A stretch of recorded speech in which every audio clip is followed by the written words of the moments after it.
friends, myself Ankita Timmat from Ashwamik Vidyalaya, Standard 6, Chapter 11 Algebra। अगले video में हमें exercise 11.4 में A, B and C part complete किए थे।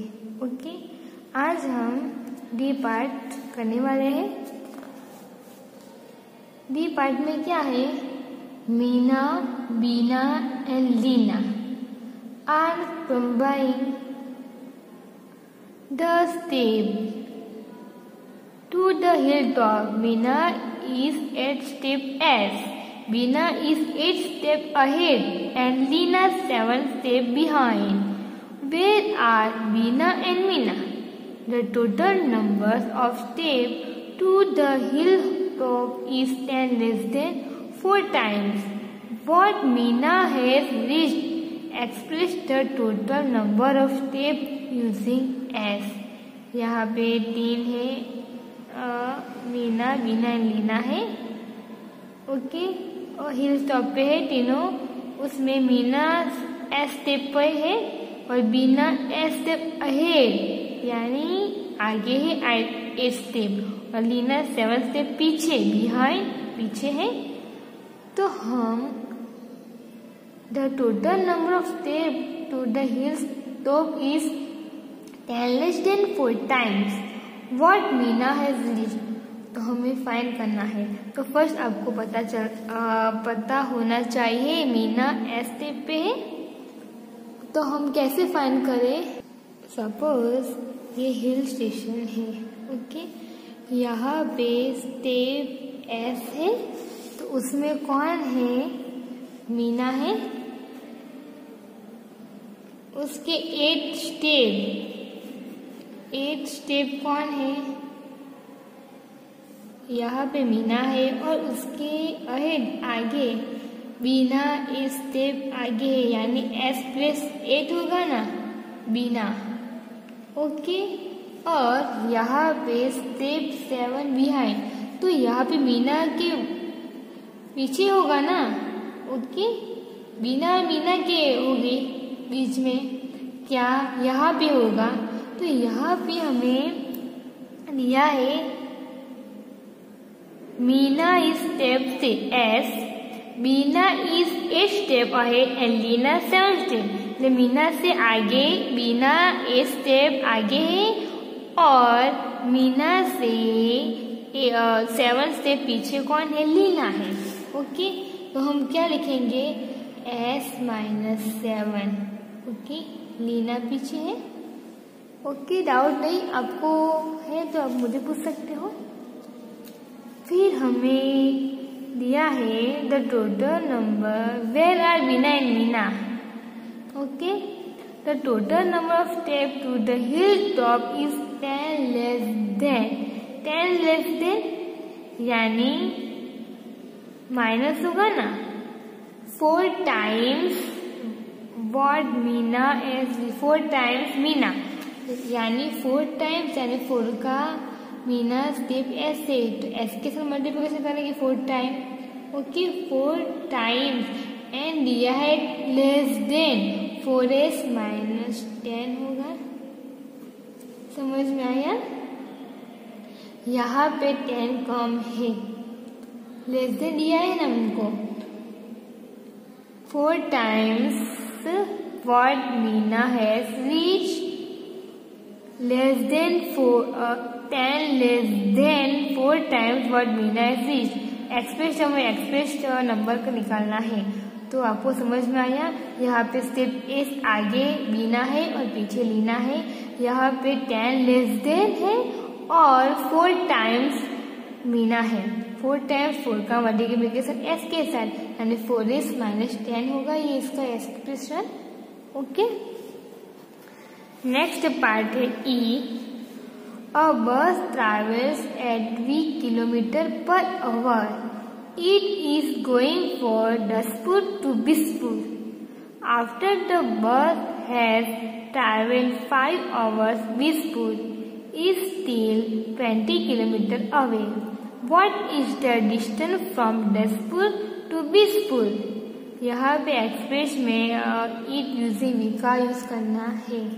तो आपको पता है बस ट्रैवल कर रही है 20 किलोमीटर पर आवर, यानी जो बस है वो स्पीड कर रही है 20 किलोमीटर पर आवर, यानी ओके। v क्या है, वेरिएबल है, यानी उसकी वैल्यू फिक्स नहीं है, बराबर। ओके, समझ में आया। यहाँ पे एक बस ट्रैवल कर रहा है, वो 20 किलोमीटर पर आवर है, यानी v वेरिएबल है ना। Okay, it is going from Daspur to Bispur, Daspur to Bispur travel कर रही है बस। After the bus has traveled 5 hours, okay, 5 hours travel कर रही है।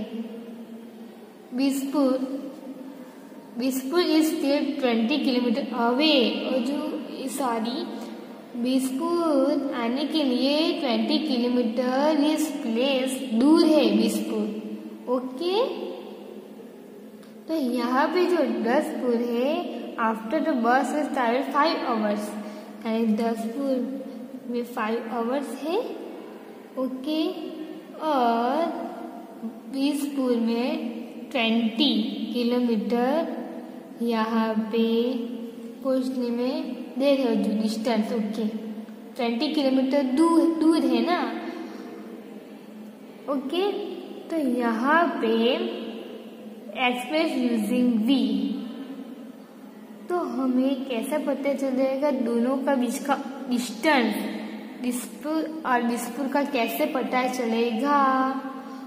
तो यहाँ पे v ये बस की स्पीड है और 5 hours ट्रैवल कर रही है बस 5 hour, यानी 5v के साथ मल्टीप्लिकेशन करो 5v होगा, ओके। और यहाँ पे 20 किलोमीटर अब डिस्टेंस बाकी है, ओके। 5v है और 20 किलोमीटर डिस्टेंस बाकी है, तो बीच में क्या होगा, ऐड होगा ना, तब हमको बीसपुर से बीसपुर का टोटल डिस्टेंस हमको मिल जाएगा, ओके। समझ में आया। कुछ भी नहीं करना है, यहाँ पे 20 किलोमीटर पर आवर एक बस ट्रैवल कर रही है और यहाँ पे दोनों के बीच का डिस्टेंस फाइंड करना है। आफ्टर द बस 5 hours ट्रैवल कर रही है, यानी 5v, और 20 किलोमीटर डिस्टेंस से दूर है ना, किलोमीटर दूर है बीसपुर से, ओके। तो क्या करना है, 20, और दोनों को हम जोड़ दिए तो बीसपुर एंड बीसपुर का हमें टोटल डिस्टेंस मिल जाएगा, ओके।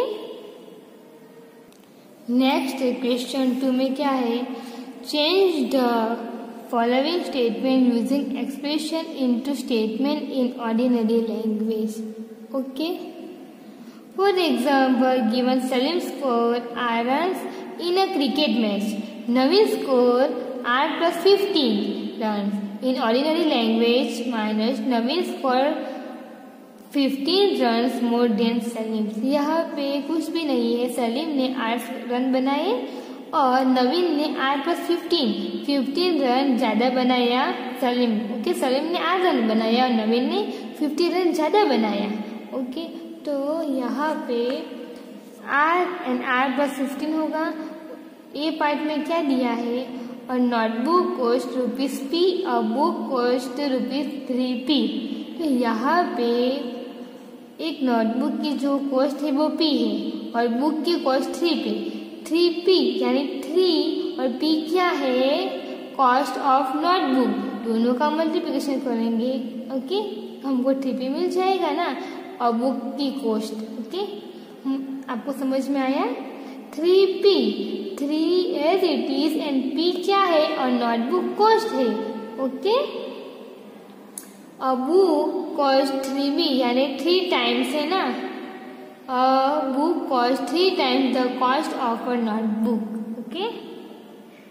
नेक्स्ट क्या है, Tommy puts q marbles on the table, he has 8 q marble in his box. Tony के पास क्यू मार्बल है और बॉक्स में 8 क्यू मार्बल है। तो हम कैसे फाइंड, फर्स्ट तो हमें फाइंड किया 3p, okay, 3 multiplication p, 3 as it is, p है cost of notebook, okay, यानी a book cost 3 times, okay, 3 times है ना, 3 times the cost of notebook, okay. B में क्या है, टॉनी के पास क्यू मार्बल्स है और बॉक्स में 8 क्यू मार्बल है, तो यहाँ पे 8 क्यू क्या है, टॉनीस मार्बल है ना, तो Tony has 8 times the number of marble put on the table by him, okay.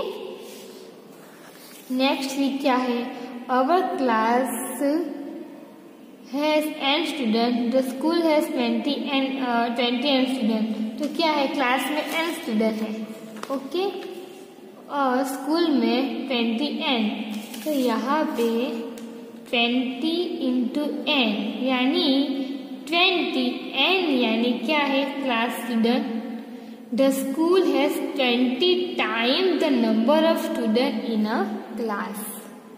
Next part क्या है, Jaggu is Z years old, his uncle is 4Z years old and his aunt is 4Z minus 3 years old।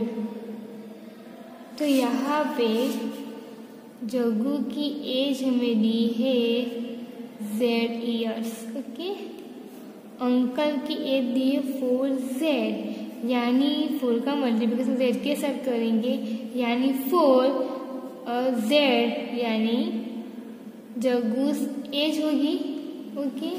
फिर क्या बोला है, his aunt is 4Z minus 3 years old, यानी 3 less than, uncle है उसकी as है 4Z और आंटी की है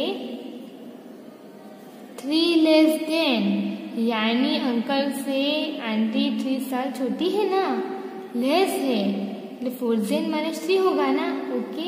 जग्गू की Z है और अंकल की 4Z, यानी 4 टाइम Z करोगे हम, यानी 4Z जग्गू एज, आंटी का क्या होगा, आंटी की एज यानी अंकल से लेस देन 3 होगी, ओके, यानी 4Z माइनस 3 होगी।